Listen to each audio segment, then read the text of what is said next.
Hello and welcome to Technical Breakout TLC G3000. My name is Brian Doherty. I'm a consulting solutions architect for VMware's Telco business unit. This is technical considerations for designing private 5G services. In this session, we're going to look at some key 5G network design goals, explore private 5G use cases, examine private 5G deployment scenarios, and then look at the technical considerations that must be addressed for deploying private 5G services on VMware infrastructure. So 5G network design goals. The first is increased bandwidth with support for 20 gigabits per second download speeds and 10 gigabits per second upload speeds. Latency in the RAN has been reduced to under 1 millisecond to support very latency sensitive applications. Coverage has been improved in a cell to 10 megabits per second per meter squared with minimum download speeds of 100 megabits per second at the cell edge and 50 megabits per second upload speeds. Device density has been improved to 1 million devices per square kilometer. Mobility has been improved so that coverage is reliable at speeds of up to 120 kilometers per hour and possible at up to 500 kilometers per hour. And location resolution has been improved down to 3 centimeters. So all of these enhancements in 5G allow for the creation of 3 new major service types. The first is enhanced mobile broadband. The second is ultra-reliable low-latency communications. And the third is massive machine type communications. And all of these different services have application in private 5G networks. So what are some private 5G use cases? The first might be a remote industrial facility. In this case, they're far away from macro networks. They have no public network coverage. They've got a vast area to cover with communications needs, and they have a lot of critical process control and monitoring connectivity needs that can't be met with tools like Wi-Fi or hard Ethernet connections. A second might be a sensitive military site. In this case, they have a critical need to be isolated from public infrastructure. They have an air gap requirement. They may have thousands of remote sensors around the perimeter of the facility or elsewhere in the facility. And they have a lot of latency sensitive remote presence applications that need the latency capabilities and bandwidth capabilities of 5G. Smart stadiums is a very common use case scenario for private 5G. In this case, we have very high device densities, tens of thousands or maybe 100,000s of users in the size of a quarter square kilometer, and very advanced applications that are very video rich and media rich, like custom replays and viewpoints, and then local customized services, for example, location aware offers that are being made to consumers as they travel around inside of the stadium. And then finally, container ports. This is an application that has a need for all 3 of the 5G use cases. They may have a large number of high-resolution cameras for monitoring the facility, requiring a lot of bandwidth. They may have AR/VR container inspection facilities that require ultra-reliable, low-latency connections. And they have critical service reliability and high-density IoT requirements for things like tracking devices that might be placed on containers themselves or on the various pieces of equipment that move about the facility. So what does a 5G network look like, and how is it different from previous networks? Well, first off, all of the services have been decomposed into functions that are cloud native. All of the boxes on this diagram are containerized functions that provide some capability inside of 5G. For example, access management, service management, network slice selection, user path function that provide very discrete capabilities within a 5G network. So they're cloud native. They're service-based. They all expose an interface that can be made accessible over HTTP protocols and combined in a way to deliver a service that meets the customer's needs or the provider's needs. It's also very distributed. So all of the elements of a 5G core or a vRAN can be placed wherever the provider needs them, perhaps very close to the edge. And in the case of the RAN, we see a large number of virtualized central units and virtualized distributed units that are part of the RAN infrastructure. And then these connect to the radio units that actually drive the antennas on the towers. So what's a private 5G deployment look like? Well, I'm breaking them down into two major categories, premise-based and public infrastructure-based. So it is possible to deploy a complete 5G network, including 5G core, 5G services, and 5G vRAN on premise. In this case, the spectrum used would likely be unlicensed, maybe in the US CBRS spectrum, but the entirety of the 5G offering would be run by the premise or by the customer, probably with assistance from a provider or an integrator, but it would be all on site. Second is a hybrid premise provider-based solution. This looks very much like the provider extending their radio capabilities or their coverage capabilities onto the customer's premise to meet their specific connectivity requirements. It's possible that they may also offer and deploy 5G services or other applications and services that would use the 5G network but deliver capabilities that are specific and customized to the customer themselves. In this case, you would still use licensed spectrum. The 5G core would still manage the bulk of the 5G offering, but on site, there would be a small number of 5G core services that would allow for local data breakout, like the UPF, VCU, VDU capabilities that can allow for custom routing from the private 5G network into a service that is delivered on that premise. So next are the public infrastructure-based offerings. The first is a dedicated spectrum and core offering. In this case, the customer might have requirements or a desire to use 5G services for their application, but have it completely managed by the provider, but they want their own 5G core, their own spectrum for their given security needs or their needs to be isolated from public infrastructure. In this case, I'm showing an energy consumer or an energy provider that may have, meters or valves or windmills that they want to connect to. There's no real premise in this case except for the user equipment devices, but the provider has given them their own 5G core, manages their own private subscribers and services, but has chopped out a bit of their own spectrum to meet that customer's demand, maybe 10 megahertz or 20 megahertz of their spectrum. And then finally, we'll look at a public network slicing architecture. In this case, the provider has the ability to provide what looks like virtual slices, virtual networks on top of their 5G network infrastructure. In this case, I'm showing 4 different slices going through the provider's core. The slices themselves are actually identified using network slice selection assistance information that basically defines the slice and service type, EMBB, URLLC, or massive machine type communication, and then the slice descriptor.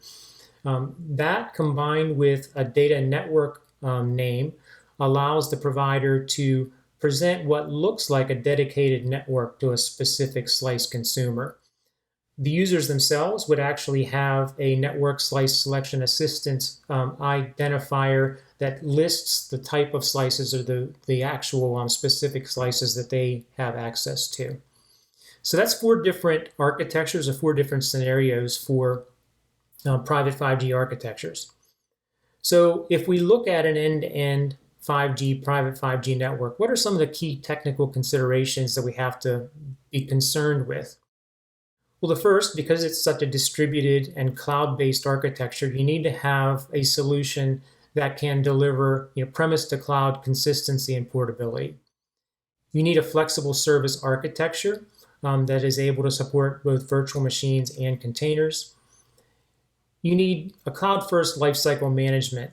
And by cloud-first, I mean that it is very aware of the capabilities of the actual cloud infrastructure that the services are being deployed on. Next, you need deployment automation. You need to be able to stand up a large number of edge sites, far edge sites, premise sites, and so on, and you need to do it in a very efficient way. Fifth, you need to be able to optimize your Kubernetes infrastructure to meet the demands of the various services that make up a 5G offering. You need to be able to isolate services and tenants from each other on this infrastructure. And then you need a trusted ecosystem of functions and services to deploy your 5G services. So let's break this down a little bit. So the first is premise to cloud consistency and portability. VMware has announced recently, and there are other VMworld sessions on VMware Telco Cloud Infrastructure and Telco Cloud Platform. This is VMware's software-defined data center architecture that includes vSphere, vSAN, NSX, and the suite of vRealize applications that can be deployed anywhere from public cloud infrastructure to an edge or a premise. On top of the SDDC, we have VMware Cloud Director, VCD, or VMware Integrated OpenStack for those consumers or those customers that want to use a virtual infrastructure manager. Or we have Tanzu Standard Cloud for Telco, Tanzu Standard for Telco, Kubernetes offering that provides a container as a service platform. So the flexible service infrastructure. If we look at a typical core or edge architecture, it begins with Telco Cloud Infrastructure, which I just described, vSphere, NSX-T, vSAN running on COTS servers. On top of that, if they're, especially in 5G, because 5G is containerized, you're going to have one or more Tanzu Kubernetes clusters. You've got a management stack that includes TKG Manager or Tanzu Manager, which handles cluster deployment, lifecycle management of the clusters themselves, NSX Manager, vCenter, vRealize, and TCA, which we'll talk about in a bit. So this would be the base architecture that would be deployed at a central site, a remote site, a market site, an edge site that is a large edge site. On top of this, you have the flexibility to run virtual machines, maybe OSS, BSS virtual machines that haven't been containerized. You can run your public 5G core. You can run a private 5G core alongside and isolated. You can run service pods, maybe for a MEC application or other services that the provider offers. And these core sites, these edge sites, connect deeper and further towards the edge and actually connect to the far edge and premise facilities that I'll describe next. And of course, just because it's a core site or an edge site doesn't mean that it can't run the vRAN capabilities or containers that are necessary to do actual 5G RAN functionality as well. So the far edge sites or the premise sites are actually subtended from the core sites. In this case, as long as we have something less than 150 millisecond round trip time between the far edge or the premise and the next level up in the hierarchy, there doesn't need to be any management delivered at that far edge site itself. All of the management, all the cluster management, the Kubernetes workload management is actually delivered from the next level up in the hierarchy. So in this case, you might have a small form factor server.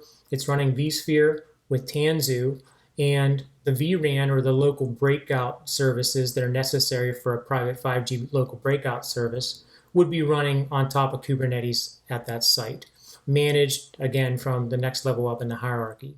As the site gets larger, if it needs to get larger, you can add more Tanzu Kubernetes clusters to support other services, or even run virtual machines because it does have vSphere at that site as well. And in this case, as you grow more servers, more ESXi hosts, you may wish to add something like vSAN, which can also be subtended within certain requirements to the next level up. So let's look at Cloud First Service Lifecycle Management. This is Telco Cloud Automation, VMware's Telco Cloud Automation. This is a tool that is designed to allow you as the provider to develop your own Tosca encoded or Tosca templated functions and services. So it has a graphical tool that allows you to design your own services. You can also onboard services from partners. These would typically be delivered as cloud service architecture, CSAR format files. They can be onboarded and placed into catalogs that can then be used to deliver, to orchestrate and deliver services. TCA allows you to instantiate these functions and services on any architecture, a VMware cloud architecture, VCF vSphere, vCloud Director, VIO-based, or Tanzu Kubernetes-based. TCA connects to all of these various infrastructures. This is why it's cloud first, and it understands how to deploy services on any one of these, and it understands how to gather information about that infrastructure so that it knows how to make good dynamic placement decisions. So one of the great things about TCA is that it gives you the ability to use, a declarative, open, and repeatable capability to deploy your functions, deploy your services. So it uses SOL-based service templating and open and repeatable and declarative catalog for deploying functions and services. Beyond managing the deployment of services, TCA can also consume a cloud service, deploy a cloud service, and even customize a cloud service, especially when we get into the Kubernetes infrastructures. TCA does lifecycle management. So once a service is deployed, it can heal it, scale it, update it, run a custom workflow on it. And then finally, it can terminate that function when that function is no longer needed. So number 4, deployment automation. It's very important to be able to, in an automated way, a repeatable way, deploy a data center or a CAS platform to support your 5G functions. So TCA provides a way to manage this, and it's a multi-step process, some of which are manual, some of which are automated. The first 4 are manual, but in TCA you can define a site blueprint. You can define what a site needs to look like, the number of servers, the types of capabilities, the number of clusters, and so on. So you define that in TCA. Then the servers and the networking that makes up that blueprint or that architecture gets deployed on site. A provisioning tool that knows how to install ESXi on each one of those hosts is deployed, and it knows how to reach back to TCA. So once the servers are powered on, we're done with the manual steps. Everything after that point is manual, is automated, I'm sorry.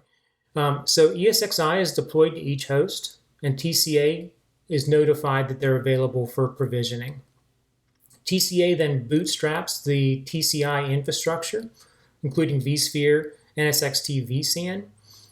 It deploys the TCA control plane, which allows it to interface with that infrastructure and pull information about that infrastructure's capabilities and deploy services onto that infrastructure.